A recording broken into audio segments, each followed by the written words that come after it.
your brain is always just kind of laying knowns down to stay safe. And so we default to that all the time. That's great when you're executing in three-dimensional reality, but when you're trying to create something unknown and you keep going to forecasting and predicting the future, you don't leave a whole lot of room for the unknown. So hello and welcome to the Pacific Channel, where you learn how to be, do, and have whatever you want through the power of the law of attraction, meditation, and more. I'm your host, Steve Doherty. Have you ever wanted to grow your brain through the power of meditation? Or have you ever wondered why, if you want something really badly, it won't come, but if you want something that doesn't really matter, it comes easily? Watch this video to learn how to grow your brain through meditation and learn to have the proper attitude so that you can manifest anything you want. In this audio clip of Dr. Hamil and Dr. Joe Dispenza, they first start talking about a guy who volunteered to be in their experiment. This guy didn't know anything about Dr. Joe's work, anything about the meditation work, or anything about energy healing work or healing at all. So they placed him near Dr. Joe's group of meditators while they meditated, and they recorded all of his biodata. After the experiment, this guy off the street said that he freaked out because it felt like his brain had left his body and was floating around the room, but he couldn't get back into his body. Dr. Joe explained in another video that what he experienced was what advanced meditators experience, that feeling of total detachment from your body. The point is that the meditators near this guy affected his vibration. He experienced what they were experiencing. In other words, we can easily be affected by the energy of others, right? This is why early on in this audio clip, you'll hear Dr. Joe say, "So you got to hang out with the right people." Your friends, coworkers, family, or whoever can and will affect your energy. However, what they don't say, but I think Dr. Joe would agree with, is that you can take control of your thoughts and overcome anything external and outside of you, but it takes focus and willpower. Next, they will talk about studies that they did in San Diego on 20 subjects, 10 of them being advanced meditators and 10 novice meditators. One of the things that Dr. Hamil discovers is that advanced meditators grow a certain part of their brain. Their neurons get bigger. They see more mass in a certain part of the brain. Now they are wondering what it means, and it needs further analysis. Dr. Joe will then go on and explain what he thinks is going on. He'll talk about how he thinks it's about the mind being present. The normal default mode for all of us is about trying to anticipate the future based on the past. So the point is that the more that you meditate, then the more that you can condition your brain and body to be in the present moment. You won't feel negative thoughts about the past, and you won't be worried about the future. You'll learn how to live in the here and now, and that is where all your power is. Let's listen to Dr. Hamil and Dr. Joe discuss this now. Yeah, I mean, it's a living random event generator that we just tested, right? I mean, the collective is able to influence something that random thought that he would normally have in this setting. And of course, I have his blood, so I'll be able to tell if there was an upgrade in his biology as well during this experience, which would be amazing to see. I think it's an important thing. So you got to hang out with the right people too. Yeah. No, I know. Your friends are who and what you are, right? Well, listen, I know that we've gone a little bit too long, but I really think it'd be really great if we keep going. And if we've run out of time for questions, I think it's good for the community to hear some of this. One of the things that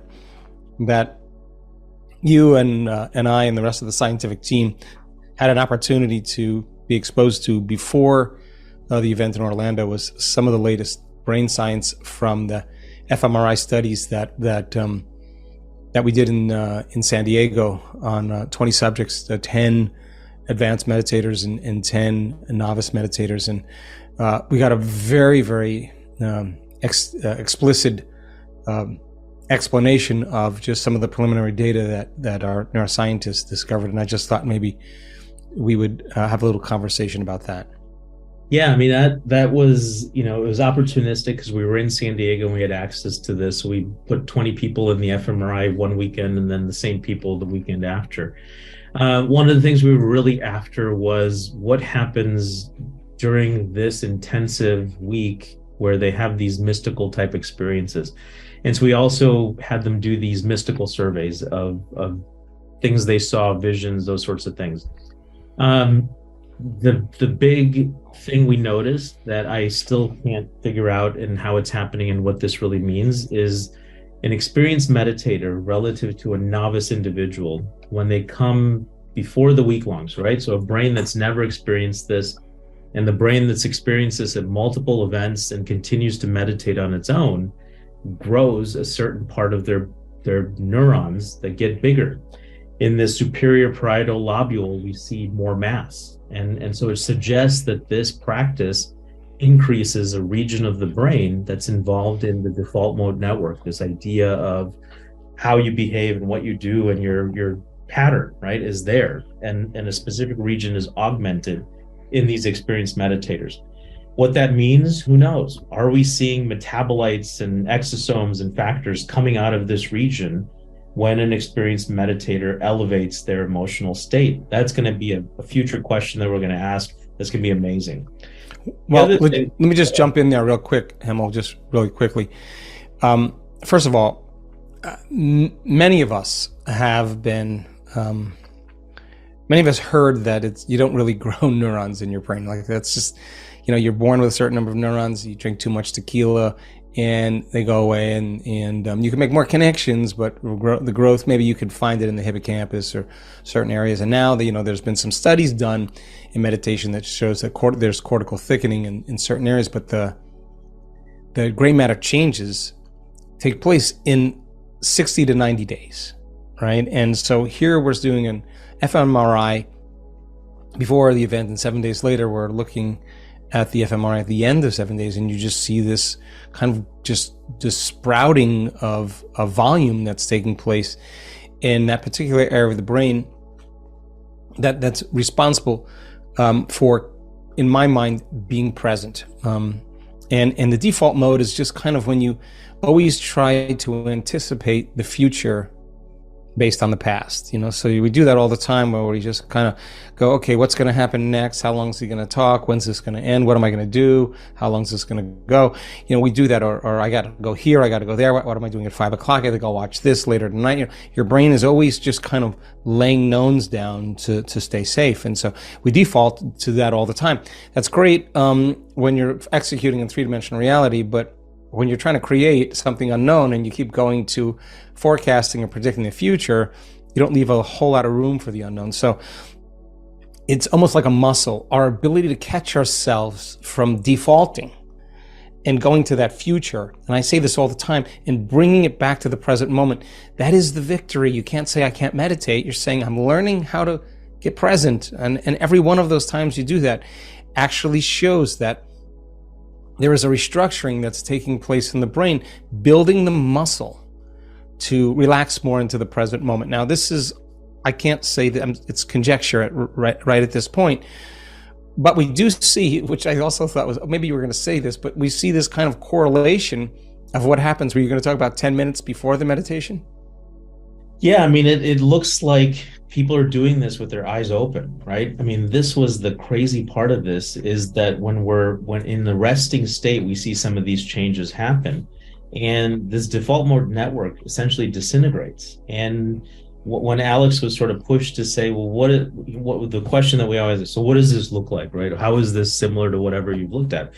And he sort of does a little think pause, and he's like, the only way to describe this is as if they're on psilocybin, right? That they're taking some drug, yet we know they're not, and their brain creates the same environment that a drug would create without that drug. And so this gets me as a pharmacologist very excited about, well, what are these drugs that these people are creating in their mind endogenously themselves when they go into these deep mystical experiences throughout the week? And we've got some ideas about how to attack this, but that's amazing that you can create this through an experience with just your mind. And I just want to add to that because I think it's so important that when we look at the metabolites and the derivatives of melatonin that are downward causations of change in consciousness that take place, there are chemicals that fit in the same receptor sites as a lot of those hallucinogenics or those chemicals that cause us to have really profound experiences. And if those receptors are there, and we were talking about this, there's a principle called endowment in biology. If you don't use it, you lose it. Why are they still there? Because the body's waiting for that shift in consciousness. So without relying on any substance outside of ourselves, that somehow the nervous system switches on, produces chemicals that causes the brain to look like it's having a very profound experience with psilocybin or some type of strong chemical. I think it's profound. And then we kind of went a little further. In that resting state, the correlation that I thought was so exciting was, and that 10 minutes, we were talking about this at the advanced workshop all week in Orlando, and I could say this now with a little bit more certainty.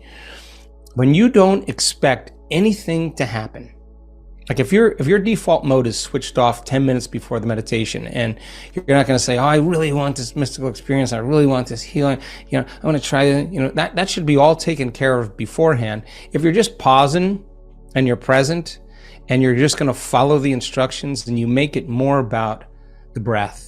You make it more about staying present with each move. You make it more about opening your heart a little bit more. You make it about the effort, getting lost in the effort. Okay, this is my meditation. I'm just going to get lost in the whole entire thing. I'm not going to try to make anything happen, force anything to happen. If I'm just in that kind of relaxed and awake state and not defaulting to how long is this going to go? I don't, when's it going to end? I hope I'm doing it right. All that stuff that we do. That Alex said that there was a great direct correlation between the default mode network shut off before the meditation and the probability of that person having a mystical moment was greater, which I think is so important because that's for me personally, and I've been at this a while. When I think I'm too tired or I just I don't know if this is the right moment, and I just kind of go at it like I have nothing to lose. I'm just going to do this because I have the time. A lot of times that turns out to be my best experience because I'm not attached to the outcome. I'm just curious and I'm kind of relaxed. And so we want to go a little further down this rabbit hole because there's so much to say about that. And in Orlando, one of the things I did is I told the group, okay, we're going to do this, or take a break. And then I was backstage in the green room. I think Himmel's back there, and a few of the staff, and I just said, you know what, we're just going to not do that. We're going to go out there and we're going to do something completely different because that's what the data says. We're not going to do this. We're just going to change the meditation. And many people just were like, oh, okay. They had no idea what to expect. And they just followed the instructions. They got into it, and they had a really profound experience. So again, all this information is super exciting for us because it really starts to reinforce some of the things that we're intuitively trying to do in the teaching process. And one of the exciting things for me really is this idea of where the information is actually coming from, right? You study the blood of advanced meditators, you see all these wonderful chemicals that tend to heal the body, and we have certain people that have really wonderful chemicals that looks like they could heal anything. Well, we expose them to all different types of health conditions, cells with all different types of health conditions, from cancer to everything else.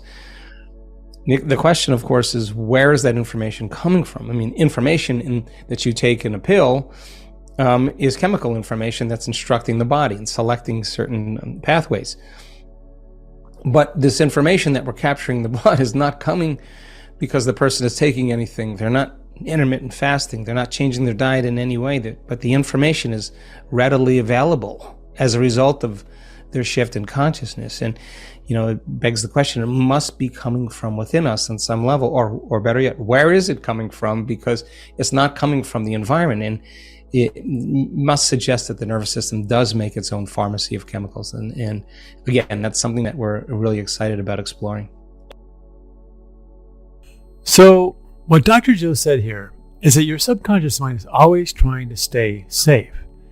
Its normal default mode is to worry about the future and not live in the present moment. That's okay for 3D reality, but not if you want to change and create a new reality. To become more present, we must practice being more present and see it as a muscle that needs to be exercised frequently. I don't know if you notice this when you meditate, but it happens to me quite often. I'll catch my mind wandering to problems in my life, but I remind myself to be present, to focus either on something specific, like the energy center that Dr. Joe frequently has us focus on, or focus on the broader space outside of my body, in space, as you probably heard him say in his meditations.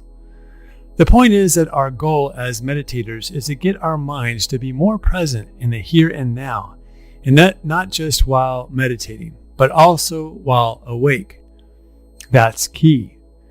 Our change must become a part of our personality in our conscious awakened state. Dr. Hamil and Dr. Joe also talked about how the brain testing results show that the brain creates the same environment that a drug would create, but without the drug. Apparently, Dr. Hamil is a pharmacologist, so this information excites him. So, our nervous system can produce chemicals that cause the brain to look like it's having a very profound experience on a drug. Dr. Joe then went on to explain something very important regarding how to have a mystical experience. He said that the best way to go into a meditation, the best way to think and feel 10 minutes before doing your meditation, is to not expect anything from it. In other words, let go of the outcome. Do it for the enjoyment of doing it. Don't do it to manifest anything. Do it for the experience and enjoyment of getting beyond yourself and into that powerful creative place. So if you go into it really wanting that mystical experience too much, or if you go into it really wanting to heal yourself too much, you offer up a resistant energy to the universe. It's a vibration of doubt. It's not a vibration of ease and trust. It's a vibration of disbelief and a feeling of not being worthy. When you have that resistant attitude, you pop right out of being able to stay present. When you want something too much, you're giving off a resistant vibration of worry and doubt that it can happen. And ironically, that's why nothing will manifest. Neither the mystical experience nor the healing. As Dr. Joe said, don't get attached to the outcome. It's an ironic thing that when you want something too badly, that you actually stop it from flowing to you, but that's how it works. But when you get lost in the experience and do it for the present moment enjoyment of the experience of connecting to the quantum field of potential, that's when the mystical experience and the healing is more likely to happen. If you like this video, please like and subscribe if you haven't already done so. And if you know of anyone who is into meditation and wants to understand the finer points of how to get it to work, please share this video with them. And also, if you feel like commenting about your thoughts about what you do to get meditation to work best for you, please comment below. Thanks for watching, and I'll see you in the next video.